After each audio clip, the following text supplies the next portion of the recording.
Hola y bienvenidos al canal de Libros que Inspiran. Las enfermedades físicas y mentales crónicas están en su punto más alto. Nos han acostumbrado a ver su prevalencia como desafortunada y misteriosa. Pero ¿qué pasaría si cambiáramos un poco nuestra perspectiva? En The Myth of Normal, o en español El mito de la normalidad, Gabor y Daniel Mate nos desafían a preguntarnos, ¿y si empezamos a ver la enfermedad no como un giro cruel del destino o un misterio siniestro, sino como una consecuencia esperada y por lo tanto normal de circunstancias que no son normales? Tratemos de responder a esta pregunta reflexiva adentrándonos en los 6 puntos clave del libro. 1. ¿Qué es el trauma y cómo nos moldea? Según el doctor Gabor Mate, el trauma no es lo que nos sucede, sino lo que ocurre dentro de nosotros. Para explicar qué es el trauma, los autores proponen un ejemplo de un accidente de tránsito donde alguien sufre una conmoción cerebral. El accidente es lo que sucedió y la lesión es lo que perdura. Según los autores, el trauma es una herida psicológica, una ruptura duradera dentro del ser debido a eventos difíciles o dolorosos. Se aloja en nuestro sistema nervioso, en nuestra mente y en nuestro cuerpo y dicta en gran parte nuestro comportamiento, moldea nuestros hábitos sociales y altera nuestra forma de pensar. Pero ¿cómo sabemos si hemos experimentado un trauma? El mito de la normalidad explica que un evento es traumático solo si nos limita psicológica o físicamente de manera persistente. Cada persona experimenta el trauma de manera diferente y es difícil predecir cómo alguien puede responder o reaccionar. Pero algunas de las señales más comunes pueden incluir miedo persistente, ansiedad, depresión, entumecimiento emocional, evitación de temas o actividades que desencadenen, flashbacks, pesadillas y síntomas físicos como dolores de cabeza o de estómago. 2. ¿Cómo el trauma nos separa de nuestros cuerpos? Cuando experimentamos un trauma, aunque el cuerpo pueda estar funcionando físicamente, la mente puede estar en un estado de desconexión o entumecimiento, lo que puede llevar a una sensación de disociación del cuerpo. Esta desconexión puede causar una sensación de alienación del propio cuerpo y una sensación de estar fuera de contacto con las sensaciones físicas. También puede conducir a una disminución de la capacidad para regular las emociones, el comportamiento y las sensaciones físicas. La desconexión del cuerpo es un mecanismo de afrontamiento natural cuando nos enfrentamos a un evento traumático y nos ayuda a sobrevivir al estrés físico y emocional extremo, pero a veces la desconexión puede convertirse en un mecanismo fijo mucho después de que el evento haya pasado. Por ejemplo, después de una experiencia traumática podríamos pasar el día o trabajar extensamente sin ser conscientes de nuestra necesidad de hacer una pausa, comer y descansar, o no saber cuándo dejar de comer o beber. Esta disminución de la capacidad para reconocer y responder a las señales físicas del estrés puede resultar en un funcionamiento deteriorado del sistema inmunológico, una capacidad reducida para regular las emociones y un mayor riesgo de enfermedades físicas crónicas. Y curiosamente, ojo con esto, en muchos países las tasas de enfermedades autoinflamatorias y autoinmunes, incluyendo desde la enfermedad celíaca hasta la enfermedad inflamatoria intestinal, desde el lupus hasta la diabetes tipo 1 e incluso las alergias, están aumentando constantemente. De hecho, se estima que entre el 3 y el 5% de la población sufre una de estas condiciones, a menudo debilitantes y generalmente de por vida.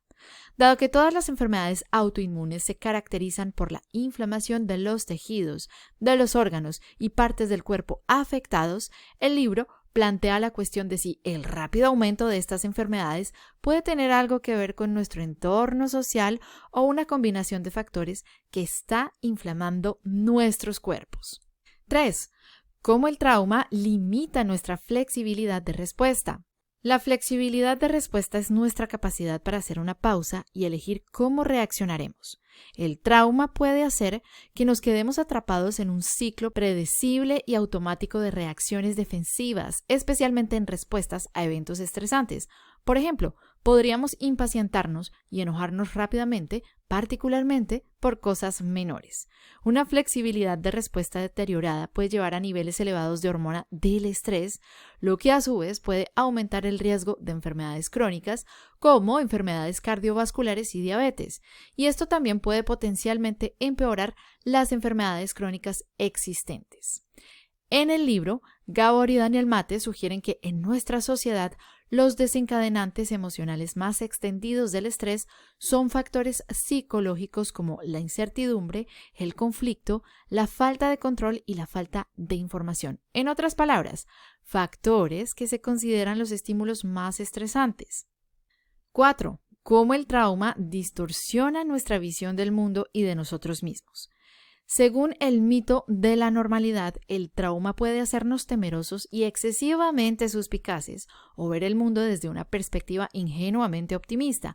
Ambas percepciones pueden imponer una visión distorsionada del mundo y pueden impactar nuestras elecciones de vida. Ver el mundo como un lugar peligroso donde solo los ganadores prosperan puede hacer que uno se vuelva agresivo y grandioso para sobrevivir como resultado. Y esto puede llevarnos a gravitar hacia entornos competitivos que solo pueden confirmar esa visión y reforzar su validez. Como afirma Gabor Mate, nuestras creencias no solo se cumplen por sí mismas, sino que además construyen el mundo.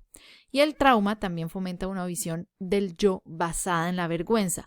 Por ejemplo, si hemos experimentado algo que nos ha hecho sentir impotentes o vulnerables, podemos desarrollar autoculpa, una percepción negativa de nosotros mismos, vergüenza y una pérdida de compasión por nosotros mismos como resultado. Entonces, el mito de la normalidad afirma que la forma más común de vergüenza asumida en nuestra cultura global es la creencia de que no soy suficiente.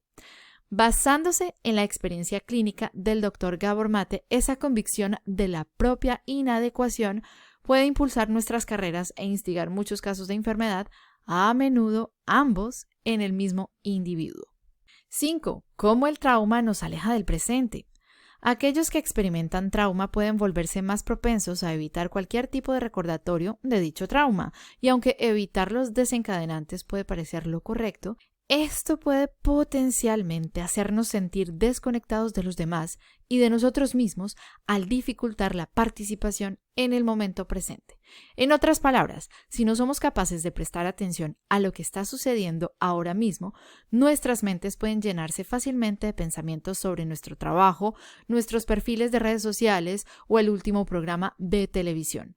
Gabor y Daniel Mate proponen que las presiones laborales, la multitarea, las redes sociales y las diversas fuentes de entretenimiento pueden inducirnos a perdernos aún más en pensamientos, actividades frenéticas, gadgets y conversaciones sin sentido. Ellos afirman que la conciencia del momento se ha convertido en algo que temer, como si el capitalismo tardío fuera el experto en atender a ese sentido de temor al momento presente. Y de hecho, dicen los autores, gran parte de su éxito depende de la brecha entre nosotros y el presente, que es nuestro mayor regalo. 6. ¿Qué se necesitará para deshacer el mito de la normalidad? El libro afirma que las experiencias traumáticas de cada persona y sus reacciones a ellas son diferentes, y es por eso que ningún camino hacia la sanación se ve idéntico para dos personas. Sin embargo, hay principios y ejercicios de sanación que pueden ayudarnos a guiarnos hacia la sanación individual. Por ejemplo, cómo ser auténticos, no esforzarse por una imagen idealizada de uno mismo y nutrir la curiosidad para cuestionar las raíces sistémicas de por qué las cosas son como son. Pero la responsabilidad de la sanación no recae meramente en el individuo. Según los autores, hay cosas que podemos esforzarnos por hacer como sociedad, tales como la conciencia del trauma en la medicina. En las docenas de entrevistas que Gabor Mate realizó con colegas médicos, ninguno de los entrevistados recordó haber sido enseñado sobre la unidad mente-cuerpo. Y aunque hay un número creciente de investigaciones sobre la relación entre el trauma y las enfermedades mentales, incluidos los trastornos adictivos, Gabor Mate notó una poderosa resistencia a la conciencia del trauma por parte de la profesión médica. Conciencia del trauma en el derecho. A pesar del hecho documentado de que muchos reclusos cometieron crímenes debido a dinámicas originadas en un sufrimiento infantil severo, Los estudios de derecho no incluyen el aprendizaje sobre los mecanismos del trauma. El libro sugiere reformar un sistema legal informado sobre el trauma que reemplazaría las medidas punitivas con programas diseñados para rehabilitar a las personas y no traumatizarlas más. Conciencia del trauma en la educación.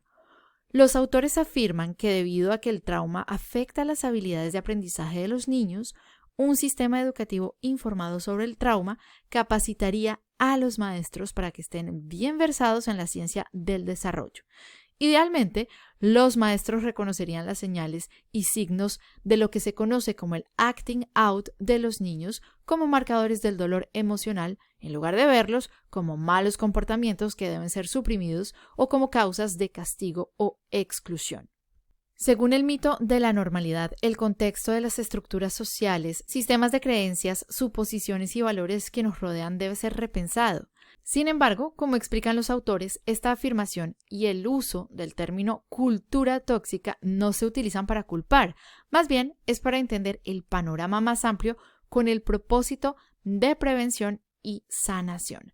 Gabor y Daniel Mate llaman nuestra atención sobre el hecho de que el reconocimiento de la cultura insalubre en la que vivimos nunca ha sido más urgente y que el cambio comienza con cada uno de nosotros. Entonces, el primer paso hacia el cambio es negarse a aceptar el status quo y rechazar el mito de lo que es normal para que podamos trabajar en cambiar lo que quizás no nos damos cuenta que está roto. Si quieren leer este libro, los invitamos a hacer clic en el enlace en la descripción del video. Podrán conseguirlo en varios formatos. Esperamos que este resumen del libro The Myth of Normal, o en español El mito de la normalidad, de Gabor y Daniel Mate, haya sido de su agrado.